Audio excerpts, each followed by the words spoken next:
remember that commercial, Carrie, from back in the day? I think it was a Toyota truck commercial, Dogs Love Trucks. Remember that?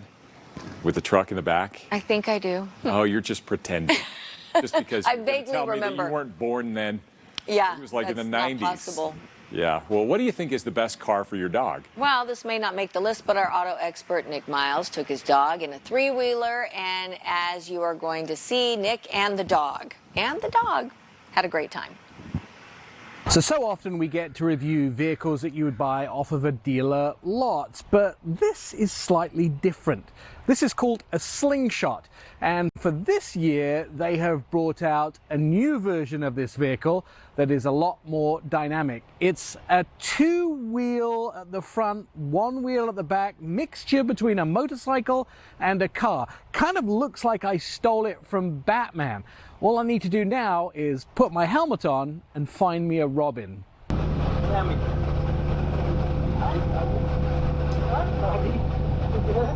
Exterior design of the new Slingshot. You can see single headlight up front, floating fenders here at the side. These are 18-inch wheels. They look all very nice, part of the Batman persona, as it were, red and black for the R. Once you get around the side here, you'll notice there's actually no door. There's no roof either, so this is an open-air vehicle. It's probably not good if it rains or snows. Very shaped mirrors here. There are two side mirrors, but no center mirror, which is quite awkward, although there is a backup camera as well.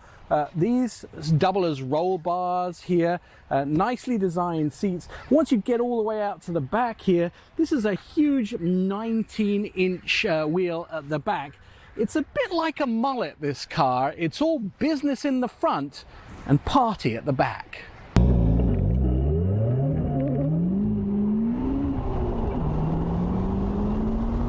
So in the last generation of the Slingshot, they actually used a Chevrolet engine. This is a Polaris engine. It's a 4-cylinder that actually outputs 203 horsepower. There is the same version of this engine in some other models of the Slingshot, which actually only output 178 horsepower. But 203 horsepower, that means this vehicle goes pretty fast. I might have had it up to 80 miles an hour. It's really fun to drive. It's nice being in the open air, and it's really nice having a manual, but it can be quite noisy.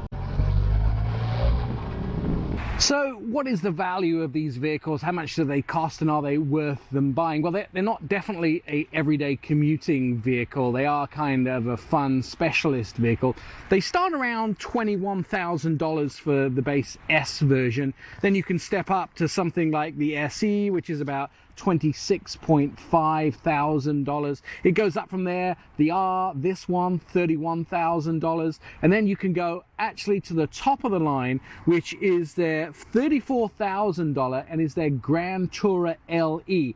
So these vehicles are not inexpensive. They're fairly expensive, but the thrills do come with that price tag. For Fox 13 News Utah, I'm Nik Miles. What do you think? Like fun for a weekend or something like that, you know? I don't know about an everyday driver. Are those beach legal? I think you'd get Probably stuck not, in the right? sand really fast with just one drive tire driving two in the front. You'd be stuck within a couple of feet. Okay, never mind. Unless you're really hauling. Then you'd be stuck within a few more feet. Yeah, right after I got the ticket. Okay. Big Buddha's stuck in a costume right now.